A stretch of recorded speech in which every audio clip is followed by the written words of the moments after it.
Depuis plus de 30 ans, Partage, association humanitaire française, aide les enfants démunis dans 20 pays répartis sur tous les continents.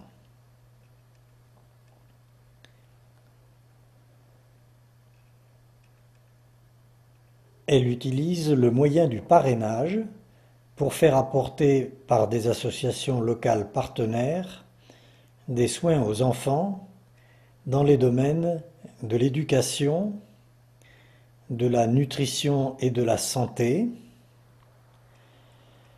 de la protection contre les abus, du développement communautaire et de la culture de la paix. Au Honduras, le partenaire de Partage est l'ONG Compartir. Elle intervient dans 3 quartiers défavorisés de la capitale, Tegucigalpa, où elle assiste 800 familles et 3000 enfants en développant pour eux des actions éducatives, sanitaires, d'intégration sociale et de développement communautaire.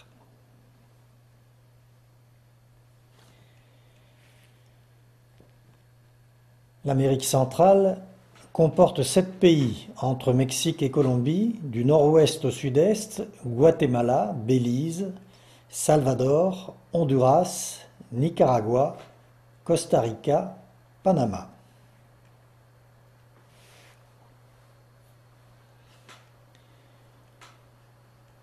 Le Honduras, baigné un peu par le Pacifique et surtout par l'Atlantique, est grand comme 20% de la France et peuplé de moins de 7 millions d'habitants. C'est un pays tropical, montagneux, situé dans la zone des grands cyclones qui le balayent lors de la saison humide. En 1998, Mitch, l'ouragan le plus destructeur de l'histoire moderne, s'abattit sur la capitale où il fit 5000 morts et 12 000 disparus, et causa des dégâts dont la ville et le pays ne sont pas encore remis. Une colline entière s'effondra, et son flanc désert subsiste comme une plaie béante dans la ville. Mitch fit des dizaines de milliers de sans-abri qui vinrent grossir le flux issu de l'émigration rurale en s'entassant dans des bidonvilles des barrios marginales. Tegucigalpa, la capitale, compte 1 200 000 habitants. Le centre-ville historique est devenu très hétérogène avec une ambiance plutôt populaire. Les quartiers d'affaires, avec les banques et les centres commerciaux comme chez nous, se sont développés hors le centre traditionnel. Si 200 000 habitants s'y sentent bien et représentent la classe privilégiée de la ville, 1 million habitent les bidonvilles des zones en forte pente. Une vue par satellite de Tegucigalpa montre, hors du petit centre historique et de quelques zones d'affaires, l'extension de ce type d'habitat qui gangrène la majorité des espaces. À cause de l'habitat horizontal, les distances sont importantes par rapport à la population. La ville semble s'étendre sans fin, sans organisation claire, se diffusant par-delà une multitude de collines.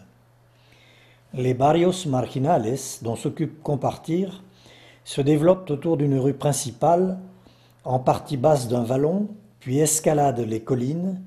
Les derniers arrivants sont les plus distants des moyens de transport et ne sont reliés à aucun réseau de distribution.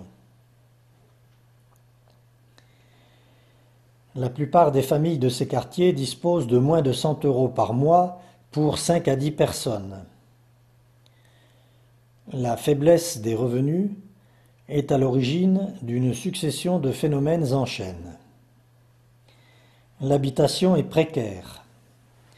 On commence par une cabane faite de tôles, de bois et de bâches, au sol en terre battue, puis on investit au long des années dans des briques de pisé ou des parpaings et un sol en béton. La maison excède rarement 30 mètres carrés. On n'a pas toujours l'électricité et l'adduction d'eau, qui n'est pas généralisée, ne fonctionne souvent qu'une fois par mois. On stocke donc en citerne ou en bidon l'eau du ménage et on achète en bas, au mieux loti, l'eau potable qu'on remonte souvent à dos de femme.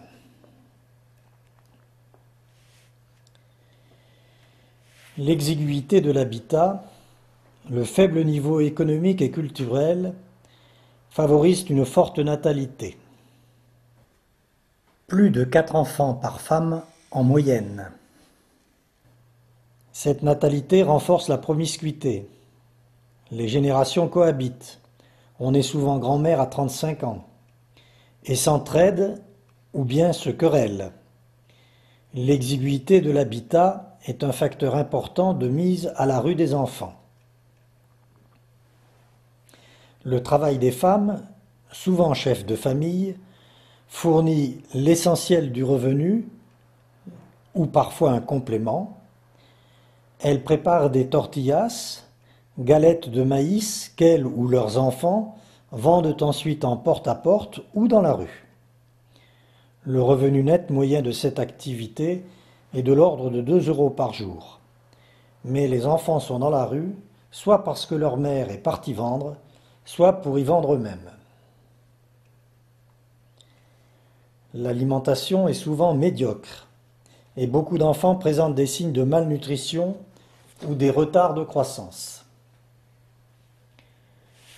L'alcoolisme des hommes, quand ils ne désertent pas, entraîne des violences familiales sur les mères et sur beaucoup des filles.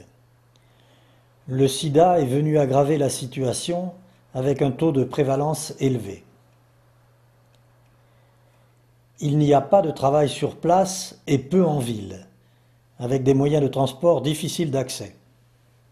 Le chômage et la drogue corrodent tout le tissu social et sont à l'origine de la création des maras, bandes de jeunes ou carrément gangs, de plus en plus violents, qui recrutent les jeunes et rançonnent ou tuent ceux qui leur résistent. Il y a plus d'un meurtre de mineurs par jour dans le pays. Les différences de comportement ne permettent hélas pas toujours de distinguer gangs, milices privées et police d'État. Il y a beaucoup de confusion entre neutralisation et neutralité, entre liquidation et liquidité. C'est sur ce terrain où prospèrent les parasites, où les terrains de jeu sont virtuels, où il est si compliqué de se frayer un chemin vers la lumière, et où la vie ne tient souvent qu'à un fil, que depuis 1991, Compartir s'investit dans les 3 barrios marginales de Los Pinos, Villanueva et Nueva Suyapa. Dans chacun de ces quartiers, elle a construit un centre de développement communautaire où les enfants et leurs familles reçoivent différents services. Éducation, soutien scolaire, activités ludiques, bibliothèque, formation pré-professionnelle et professionnelle. La scolarité elle-même est assurée par les écoles de quartier classiques. Soins médicaux. Un médecin passe 2 demi-journées par semaine dans chaque centre et formation à l'hygiène. Compartir a créé des cantines dans ces centres et au sein de groupes de familles isolées. Intégration sociale et éducation familiale. Participation communautaire aux travaux d'amélioration collectifs, rues, adductions, ponts, etc.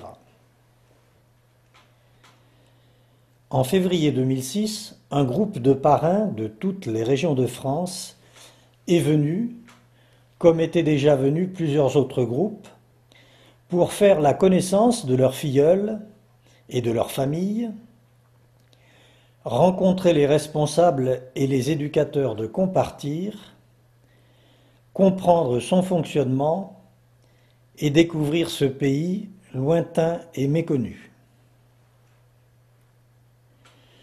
Nous souhaitons témoigner de ce que nous avons vu et ressenti, communiquer notre certitude de la qualité et de la profondeur du travail réalisé par Compartir avec l'assistance technique de Partage et les moyens financiers que le parrainage contribue à réunir. Nous souhaitons aussi dire combien nous avons ressenti l'importance pour ces enfants de se sentir pris en compte, la valeur pour eux de nos plus simples courriers, de quelques photos envoyées. Nous voulons souligner l'extraordinaire énergie de ces mères de famille qui vivent souvent dans des conditions matérielles très difficiles et l'impressionnante aisance sociale dont elles font preuve.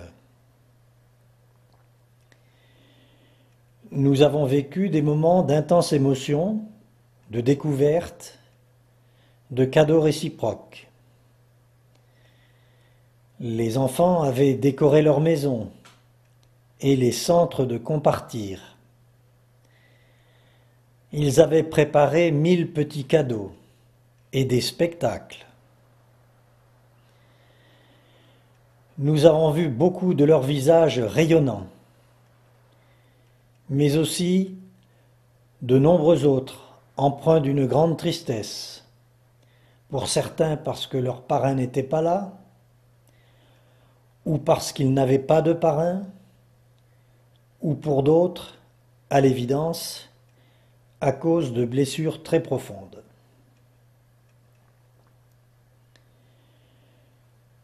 Nous avons découvert aussi, au-delà de Tegucigalpa, un pays d'une grande beauté.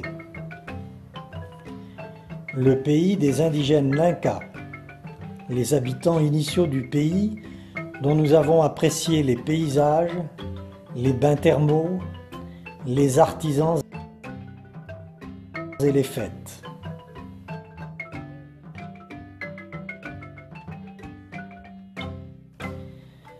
Celui des Mayas, les ancêtres des Aztèques et des Incas, avec les ruines de Copan, l'un des sites majeurs de cette civilisation qui a dominé pendant 6 à 7 siècles pour s'éteindre subitement. Celui de la conquête espagnole, qui a légué ses villes coloniales, sa culture et la foi de ses conquistadors. Celui des Garifuna, métis, descendants d'esclaves africains, chassés des Antilles il y a plus de 3 siècles, installés sur la côte Caraïbe où ils font vivre leurs coutumes et leurs langues. Avec une faune très attractive, une côte Caraïbe paradisiaque, aux splendides récifs coralliens, le Honduras a tous les ingrédients qui pourraient permettre le développement d'un tourisme doux et respectueux des ressources, créateur d'emplois pour ces enfants qui en ont tant besoin. Nous souhaitons, par ces quelques images, vous convaincre de participer vous aussi, par le parrainage dans le cadre de Partage, aux actions entreprises par Compartir ou à celles conduites dans un autre pays par un autre des partenaires de Partage, selon vos centres d'intérêt et votre sensibilité.